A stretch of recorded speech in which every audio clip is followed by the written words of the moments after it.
સ્વરૂપે આપણી પાસે આવી જાય છે. તો કોઈને કોઈ સ્વરૂપે આવીને તમારી મદદ કરીશ. તમારું નામ છે બ્રહ્મા, તમે સૃષ્ટિનું સર્જન કરો, 4 મુખ થયા, એમાંથી ને બ્રાહ્મણ, ક્ષત્રિય, વૈશ્ય, અશૂદ્ર બધી ઉત્પત્તિઓ પછી થાય. પણ એ પેલા બ્રહ્માજીએ મુખ્ય 2 પ્રકારની સૃષ્ટિની ઉત્પત્તિ કરી, એક પ્રાકૃત સૃષ્ટિ અને એક વૈકૃત સૃષ્ટિ. એમાં પ્રાકૃત સૃષ્ટિની અંદર પહેલા મહતત્વની ઉત્પત્તિ થઈ, પછી અહંકારની ઉત્પત્તિ થઈ, 5 તન માત્રાઓ ઉત્પન્ન થયા, એમાં ઇન્દ્રિયો ઉત્પન્ન થઈ, જ્ઞાનેન્દ્રિય અને કર્મેન્દ્રિય, પછી વૈકારિક એવું મન ઉત્પન્ન થયું, અવિદ્યાની ઉત્પત્તિ થઈ. જે વૈકૃત સૃષ્ટિ હતી ને એમની અંદર સ્થાવર એટલે કે બધી અનેક પ્રકારની વનસ્પતિ અને ઔષધિઓની ખૂબ ઉત્પત્તિ થઈ. પછી પશુ પક્ષીઓની ઉત્પત્તિઓ થાય છે.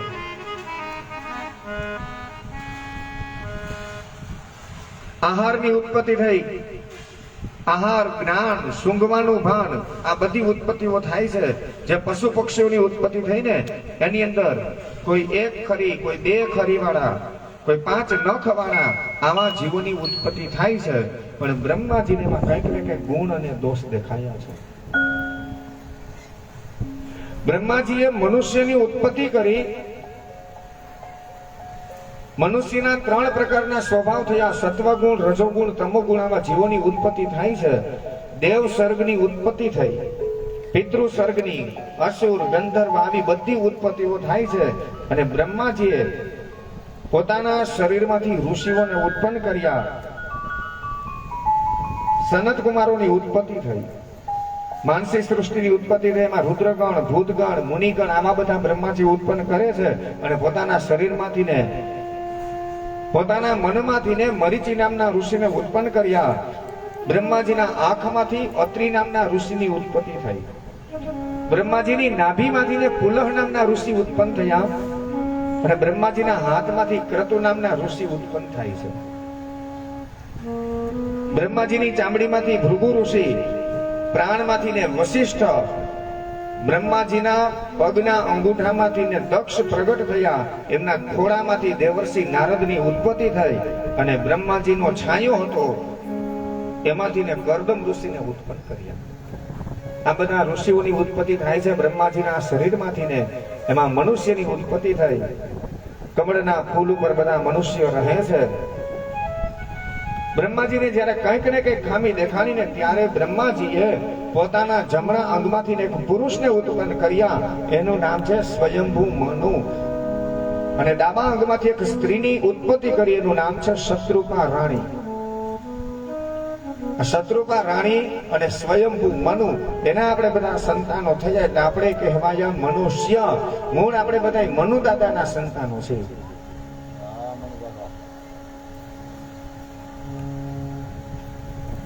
અનેક જીવોની જનક ઇત્યાદિ બધા જે ઉત્પન્ન થયા છે તો આ બધા મનુદાદાના સંતાનો તરીકે ઓળખાય છે.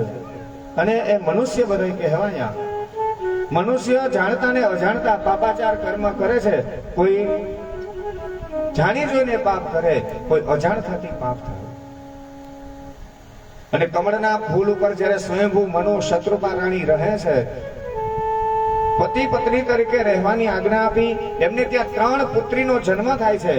આકુતિ, દેવહૂતિ અને પ્રસૂતિ. 2 પુત્ર થયા, ઉતાનપાદ અને પ્રિયવ્રત. 5 સંતાનોની ઉત્પત્તિ થઈ. કમળના પુષ્પો ઉપર જ્યારે જગ્યા ટૂંકી થવા લાગી, સાંકળ પડવા લાગી, અને ત્યારે હવે બ્રહ્માજી છે ભગવાન પરમાત્માને યાદ કરે છે કે હે પ્રભુ, હવે તમે કંઈક મદદરૂપ બનો. અને એ જ સમયે બ્રહ્માજીને છીંક આવી. અને છીંક આવતાની સાથે બ્રહ્માજીના નાકમાંથી તરત જ ભગવાન પરમાત્મા એક અવતાર ધારણ કરે છે. ભગવાન શ્રી હરિ ત્યારે વરાહ તરીકે ત્યાં પ્રગટ થાય છે. બોલીએ વરાહ નારાયણ ભગવાન. ભગવાન પરમાત્માએ વરાહ રૂપ લીધું છે. વિશાળ રૂપ ધારણ કર્યું. જોત જોતામાં તો અને સીધા સમુદ્રની અંદર જાય છે. પાતાળમાં હિરણ્યાક્ષ નામનો દૈત્ય રાક્ષસ હતો, જે આપણી પૃથ્વીનું ઓશીકું કરી અને સૂતેલો હતો. એમની સાથે યુદ્ધ કરી અને મારી અને આપણી આ પૃથ્વી આપે છે બ્રહ્માજીને. બ્રહ્માજી, આ પૃથ્વી પર હવે તમે સૃષ્ટિનું સર્જન કરો. પૃથ્વીને પાણી ઉપર સમુદ્રમાં મૂકવામાં આવી, ત્યાં તો પાણીની અંદર પાછી ડૂબવા લાગે છે. અરે પ્રભુ, આ પૃથ્વી તો પાણીમાં ડૂબી જશે અને આધાર મળે એવું કંઈક કરો તમે. શેષનાગને કહ્યું કે તમે આ પૃથ્વીને તમારી ફેણ ઉપર ધારણ કરો. શેષનાગે પોતાની ફેણ ઉપર પૃથ્વીને ધારણ કરી. એ પૃથ્વી સ્થિર રહેતી નથી, હાલક ડોલક થાય છે. એટલે દસેય દિશાની અંદર એક એક દેવતાઓને બિરાજમાન કર્યા. એના નામ સાંભળીએ તો પણ આપણા પાપ નાશ પામે. પૂર્વમાં ઇન્દ્ર મહારાજ, અગ્નિ ખૂણામાં અગ્નિદેવ, દક્ષિણમાં યમરાજ, નૈઋત્ય ખૂણામાં નિરુતિ, પશ્ચિમમાં વરુણ, વાયવ્ય ખૂણામાં મરુદગણ, ઉત્તરમાં કુબેર, ઈશાનમાં શિવ, આકાશમાં બ્રહ્મા અને પાતાળમાં શેષનાગ.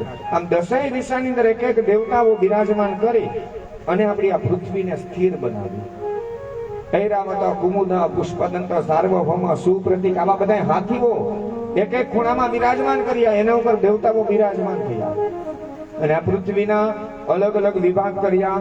ઉપરના બધા લોક એના નામ છે ભૂરલોક, ભૂમરલોક, મહરલોક, જનલોક, તપલોક, સત્યલોક. નીચેના લોક એના નામ છે અતલ, વિતલ, સુતલ, તલાતલ, રસાતલ, મહાતલ અને પાતાળ.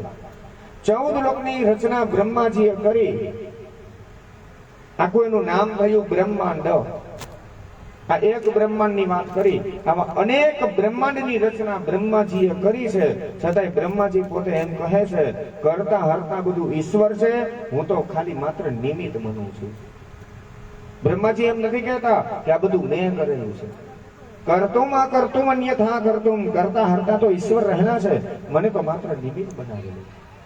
આ રીતના સૃષ્ટિનું સર્જન કર્યું ને મનુષ્યએ પૃથ્વી ઉપર એમાં વાસ કર્યો. અને એ મનુષ્ય પાપાચાર કર્મ કરે તો પાપમાંથી મુક્તિ મેળવવા માટે અત્યારે જે આપણે બધી નગરીઓને ઓળખીએ છીએ, એવી અયોધ્યા, મથુરા, માયા, કાશી, કાંચી, અવંતિકા અને દ્વારકા, આ પૃથ્વી ઉપર મોક્ષ આપનારી નગરી છે.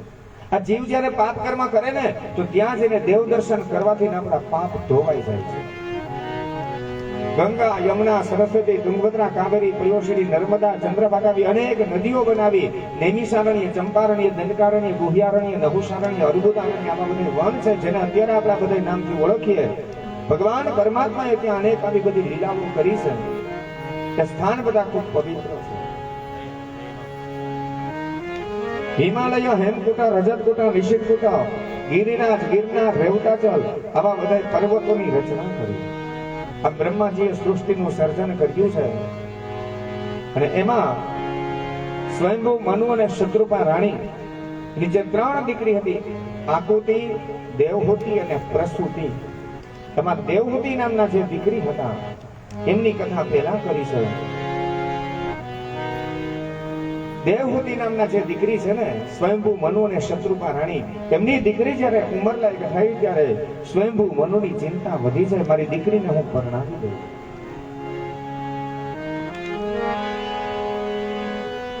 અને આ બાજુ પૃથ્વી ઉપર જે કરદમ ઋષિ હતા ને, એ કરદમ ઋષિએ ભગવાન પરમાત્માને પ્રસન્ન કરવા માટે ખૂબ તપ કર્યું. અને કરદમ ઋષિએ એટલી બધી તપશ્ચર્યા કરી કે ભગવાન પરમાત્મા એ કરદમ ઋષિનું તપ જોઈ અને એને દર્શન દેવા માટે આવે છે. કરદમ ઋષિનું તપ જોઈ અને ભગવાન પરમાત્માના આંખમાંથી અશ્રુ પડ્યા, આંખમાંથી પાણીના બિંદુ પડ્યા. આ કરદમનું તપ કેટલું હશે વિચાર કરો. ભગવાનના આંખની અંદર અશ્રુ આવી ગયા અને આંખમાંથી જેવું બિંદુ પડ્યું એટલે સરોવર થયું. સરોવરનું નામ થયું બિંદુ સરોવર. અને બિંદુ સરોવરના કિનારે આ કરદમ ઋષિ પોતાનો આશ્રમ વાળીને રહેતા હતા. તપશ્ચર્યા કરી અને ભગવાન પરમાત્મા પ્રસન્ન થયા. કરદમને કહ્યું કે કરદમ, તમારા તપથી હું પ્રસન્ન છું.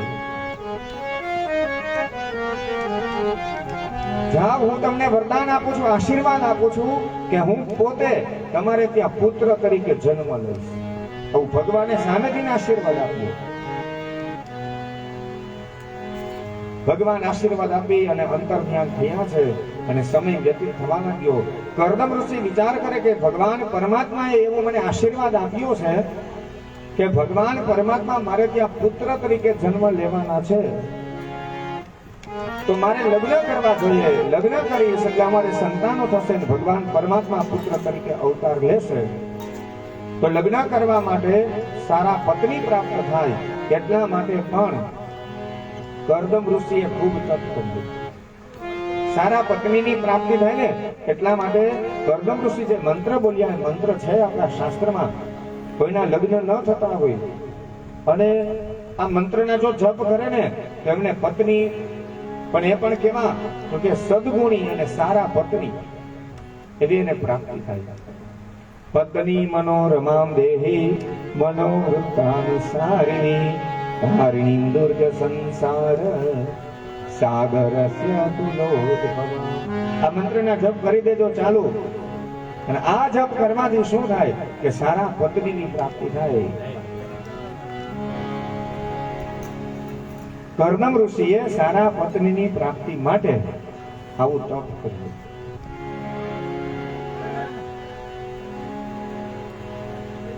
ખૂબ તપ કર્યું ને ત્યારે બ્રહ્માજી હવે આવે છે અને બ્રહ્માજી કરદમ ઋષિને કહે છે કે બેટા કરદમ, તમારા તપથી હું પ્રસન્ન થયો છું. તમે તપ કર્યું છે, તમારે સારા પત્ની જોઈએ છે ને, તો તમારા માટે ઉત્તમ અને શ્રેષ્ઠ કન્યા સ્વયંભૂ મનુ અને શત્રુપા રાણી છે. એમની જે એક દીકરી દેવહૂતિ નામની જે દીકરી છે ને એ તમારા માટે યોગ્ય છે, ઉત્તમ છે. તમે એમની સાથે લગ્ન કરજો, વિવાહ કરજો. અને આ બાજુ સ્વયંભૂ મનુની જ્યારે ચિંતા વધી કે દીકરી ઉંમરલાયક થઈ છે તો હું એમને ક્યાં પરણાવું, અને સ્વયંભૂ મનુ ત્યારે વિચારે કે બીજા કોઈને પૂછવું એમના કરતા લાવને હું બ્રહ્માજીને જઈને પૂછું. બ્રહ્માજીને કહે છે કે મારી દીકરી દેવહૂતિ હું કોને પરણાવું. બ્રહ્માજીએ આજ્ઞા આપી કે તમારી દીકરી દેવહૂતિના લગ્ન છે ને એ કરદમ ઋષિ સાથે કરાવો.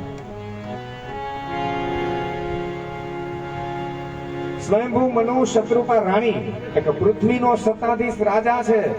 પોતાની દીકરીને એ વિમાનની અંદર બેસાડી અને આવે છે કરદમ ઋષિના આશ્રમે. પોતાનું વિમાન હતું ને એ દૂર ત્યાં ઊભું રાખ્યું.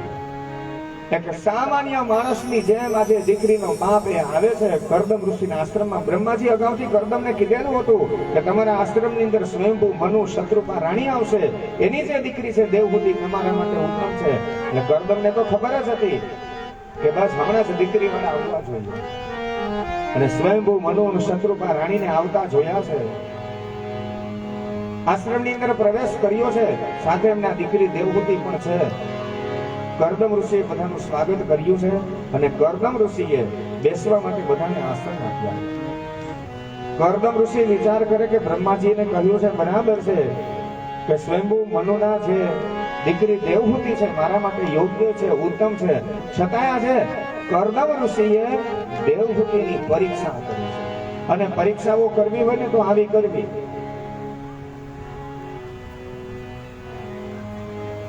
શહેરની અંદર તો અત્યારે દીકરા દીકરી છે ને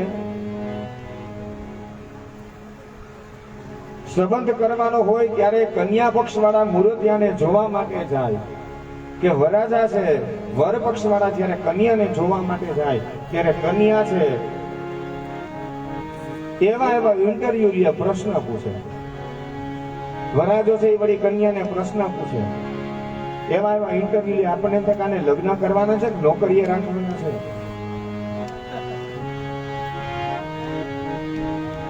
તમારો શોખ શું? કે મને સંગીતનો શોખ છે, હરમ સારેગામાં પધનિસા આવડતું હોય તો. તમને ભાષા કેટલી આવડે? લખે જેટલી આવડતી એટલી લખી નાખે બાયોડેટામાં. આવડતું કાંઈ ન હોય, ખાલી લખાણ કરી નાખે. ઘણી જગ્યાએ તો ખાલી ફોટા ઉપર સંબંધ નક્કી કરે, પછી જોવે તો ખબર પડે ભલે આ તો ખાલી સ્ટુડિયોમાં મોડેલિંગ કરાવેલું હતું. પણ જ્યારે જોવે રૂબરૂ એની અંદર રૂપ નથી જોવા, ગુણ કેટલા છે ને એ જોવાની જરૂર છે. કે ભાઈ પૂછે કે તમારા મનપસંદ હીરો કોણ ને હિરોઈન કોણ ને, ભાઈ એનાથી કઈ ફાયદો નથી થવાનો. તમને ફરવા જવું ક્યાં ગમે, આખી જિંદગી ફરવાના નથી. એને એ પૂછ કે રોટલા ઘડતા આવડે છે, નકર પૈણીને આવશે કે રોજ પડી પાર્સલ ની સુવિધા ચાલુ કરવાની થશે. તમે બહાર ગયા છો ને તો અમારા માટે પાણીપુરી જરાક લેતા આવજો, પછી એ જ ચાલુ થાય. પણ આ તો દેવહૂતિ છે. કર્દમ ઋષિએ પરીક્ષા કરી. પરીક્ષા કરવી ના કરવી એવું નથી, પણ કેવી પરીક્ષા કરી? આસન પાથર્યા છે, બેસવા માટે 3 આસન આપ્યા છે. એક આસન ઉપર સ્વયંભૂ મનુ બેઠા, બીજા આસન ઉપર બેસી અને શત્રુપા રાણી છે ચા પાણી પીવે છે, અને ત્રીજા આસન ઉપર દેવહૂતિ જ્યાં બેસવા માટે જાય ત્યારે વિચાર કર્યો કે અત્યારે અમે જે આવ્યા છીએ ને આ તો મારા ભાવિ પતિ છે. આ આપેલું આસન કર્દમ ઋષિએ આપેલું છે, અને કર્દમ ઋષિએ આપેલા આસન ઉપર જો હું બેસું ને તો મેં પતિ પાસેથી ને સેવા કરાવી કહેવાય. અને એમણે આપેલું આસન છે, જો એના ઉપર નહીં બેસું તો પતિનો અનાદર થયો કહેવાય. સ્વયંભૂ મનુ અને શત્રુપા રાણીના દીકરી ખૂબ સંસ્કારી હતા, એટલે એને શું કર્યું કે જે કર્દમ ઋષિએ આસન આપેલું હતું, આસન પાથરેલું હતું ને એની બાજુમાં ત્યાં નીચે બેસી ગયા, અને પોતાનો એક હાથ હતો ને એ ખાલી આસનની ઉપર રાખી દીધો. એટલે ઈશારામાં એવું બતાવી દીધું કે સ્વામીનાથ, મેં તમારું આપેલું આસન સ્વીકાર પણ કરી લીધો છે, એના ઉપર બેઠી પણ નથી, એટલે કે તમારી પાસે મેં સેવા પણ કરાવી નથી. અને આ દ્રશ્ય જ્યારે કર્દમ ઋષિએ જોયું ત્યારે મનથી વિચાર કર્યો કે સ્વયંભૂ મનુની આ જે દીકરી દેવહૂતિ છે ને એ ખૂબ જ સુશીલ છે, સંસ્કારી છે, મારા માટે યોગ્ય અને ઉત્તમ છે. ઘણા સમય સુધી સ્વયંભૂ મનુ શત્રુપા રાણી રહ્યા છે, અને છેલ્લે સ્વયંભૂ મનુએ કહ્યું છે કર્દમ ઋષિને કે મહારાજ, અમારું આવવાનું કારણ અમારી જે આ દીકરી દેવહૂતિ છે ને એ અમે તમને પરણાવવા માંગીએ છીએ. આપ મારી દીકરી સાથે પાણી ગ્રહણ કરો, લગ્ન કરો.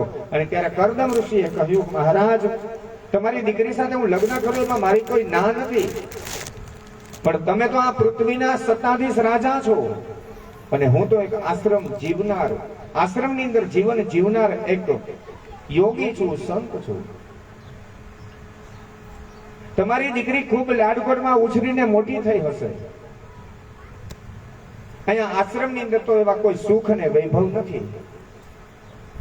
અહીંયા અમારે તો ઠંડી અને ગરમી સહન કરવી પડે.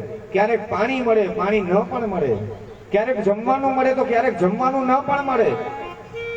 આવું કઠોર જીવન, આશ્રમ જીવન તમારા દીકરી જીવી શકશે?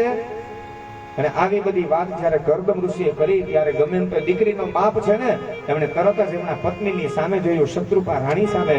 શત્રુપા રાણીએ દીકરી દેવહૂતિને પૂછ્યું, બેટા તમારું શું કહેવું છે કે તમે આવું આશ્રમ જીવન જીવી શકશો? દેવહૂતિએ કહ્યું કે માં, જેના ભાગ્યની અંદર આવા તપસ્વી પતિ મળતા હોય ને એમાં પૂછવાનું ના હોય, તમે હા પાડી દો. અને દેવહૂતિએ હા પાડી છે. દેવહૂતિએ હા પાડી. સ્વયંભૂ મનુ શત્રુપા રાણીને ખૂબ જ આનંદ થયો છે. પોતાની દીકરી દેવહૂતિના લગ્ન હતા એ કર્દમ ઋષિ સાથે કરવામાં આવ્યા છે. પોતાની દીકરીને ત્યાં પરણાવી છે.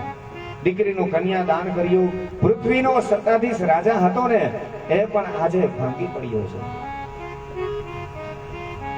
પોતાની દીકરીને જ્યારે સાસરે વળાવી ત્યારે જોધાર અસુરે રડી પડ્યો. દીકરીને વળાવી ભારે હૃદયે સ્વયંભૂ મનુ અને શત્રુપા રાણી જતા રહ્યા, ને આ બાજુ કર્દમ ઋષિ અને દેવહૂતિ આશ્રમની અંદર રહેવા લાગ્યા છે.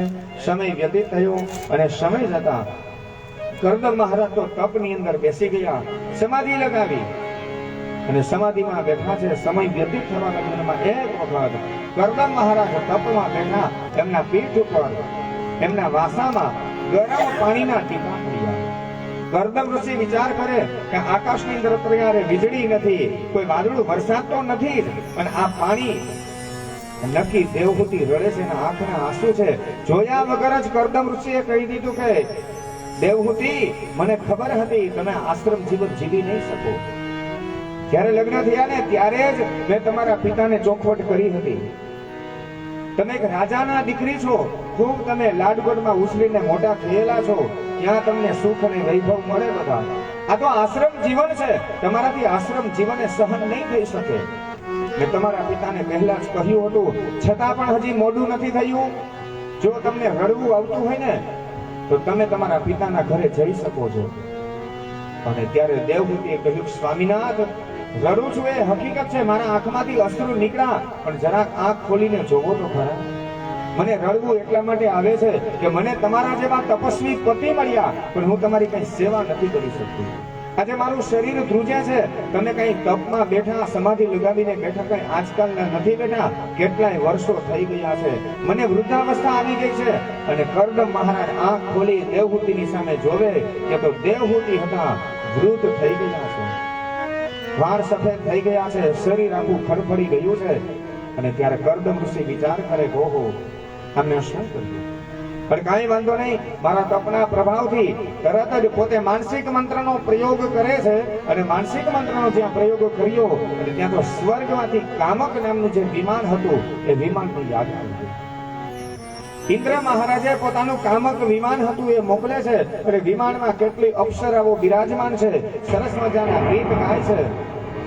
ગીત ગાતા ગાતા બધી અપ્સરાઓ છે એ વિમાનની અંદર બેસી અને સ્વર્ગમાંથી નીકળેલું કામક વિમાન કરદમ અને દેવહૂતિના આશ્રમ પાસે આવી આશ્રમ ઉપર ગોળ ગોળ ચક્કર લગાવે છે.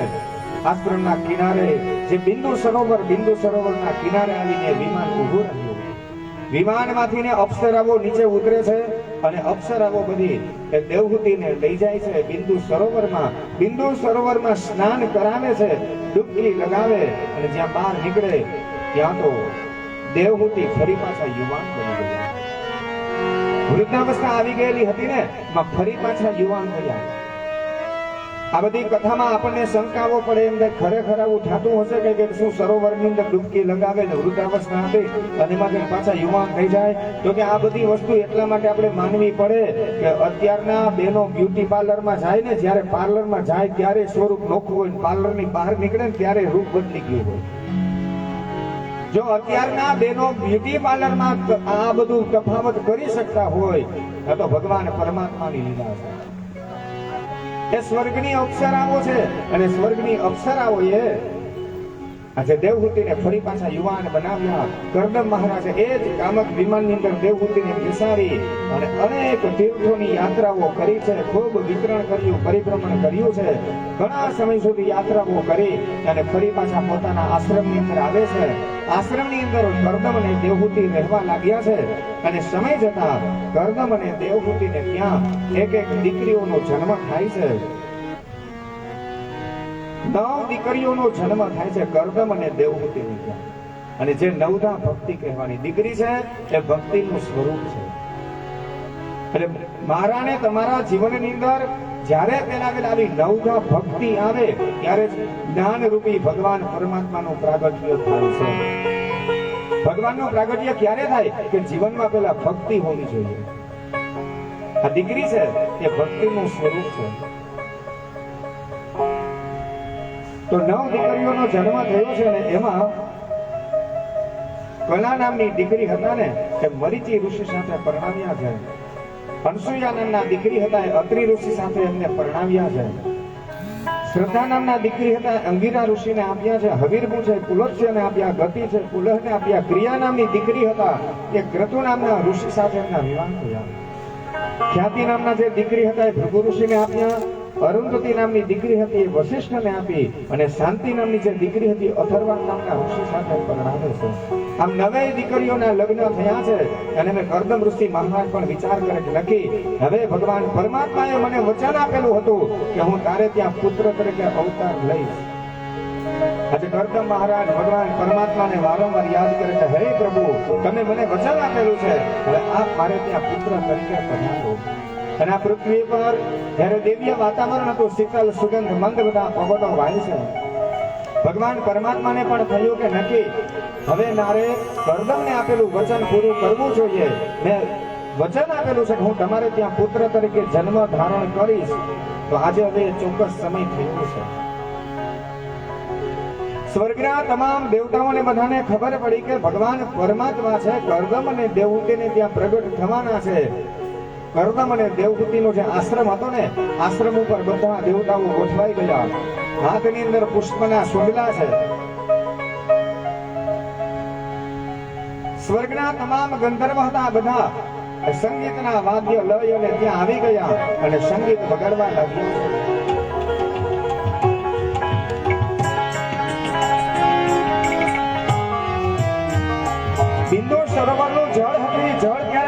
ખડખડ કરતા વહેવા લાગ્યું છે.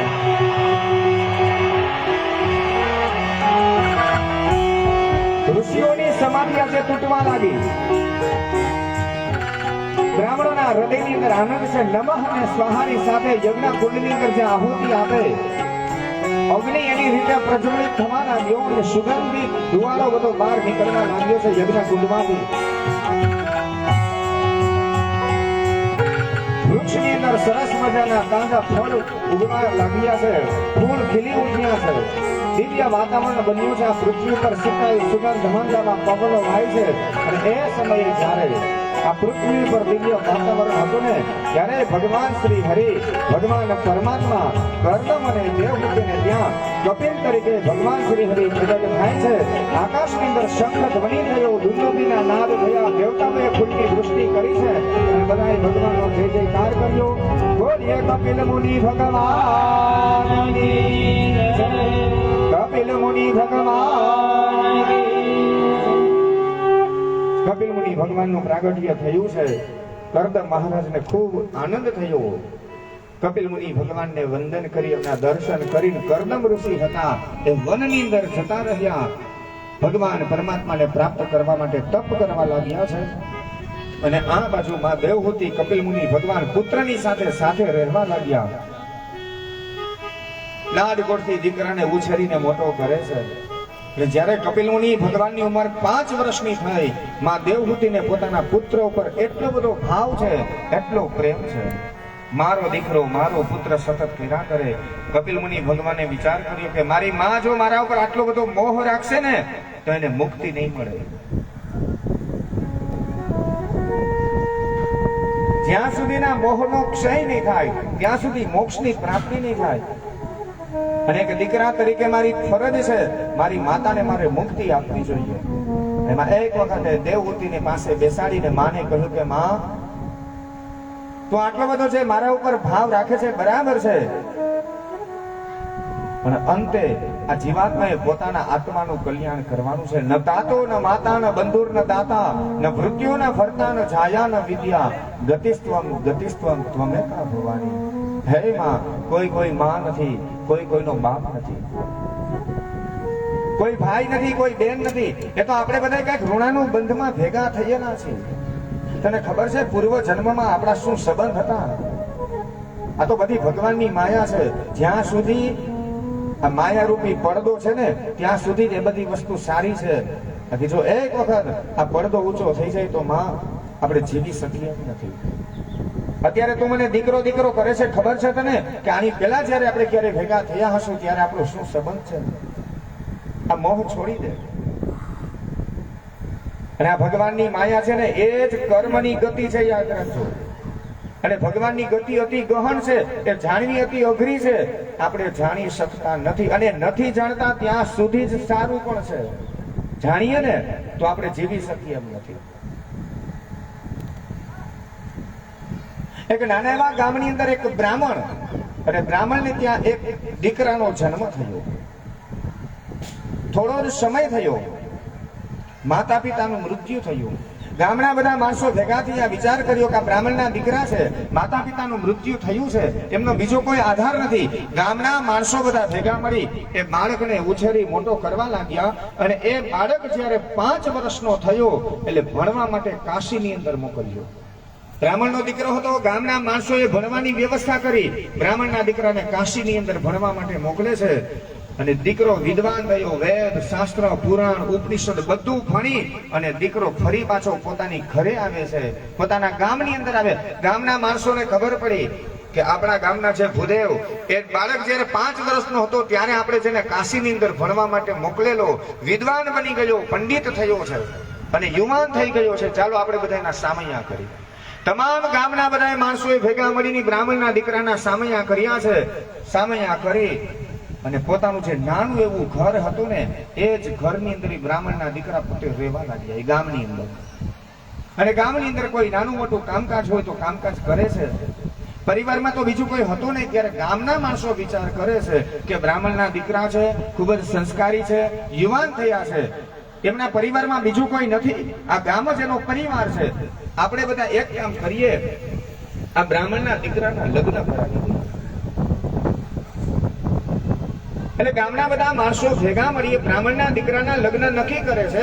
એ ગામની અંદર એક નગર શેઠ હતા અને નગર શેઠના દીકરી હતા, યુવાન હતા.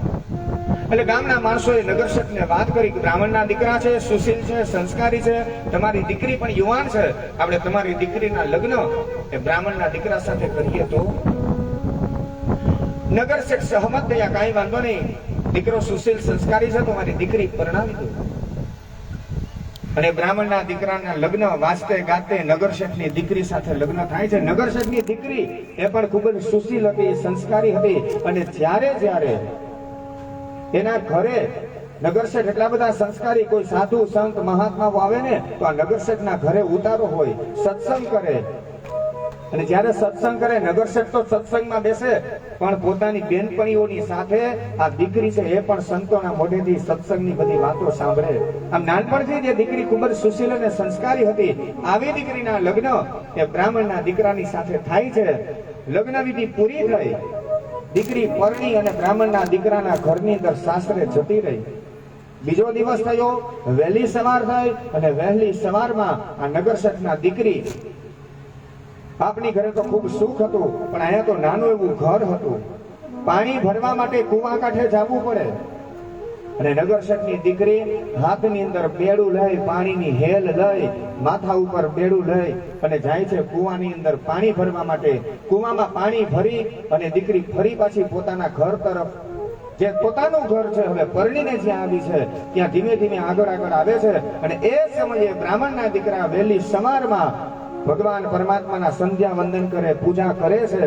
અને પૂજા ચાલુ હતી એ સમયે નગર શેઠની દીકરી પોતે ભૂલી ગઈ કે હું પરણીને સાસરે આવી ગઈ, કે અહીંયા હવે ઉમરા નીચા છે, મારા બાપના ઘરે મોટા મકાન હતા, એટલે તો પાણી ભરવા જાય તો સડસડાટ કરતી દીકરી હાલી આવે.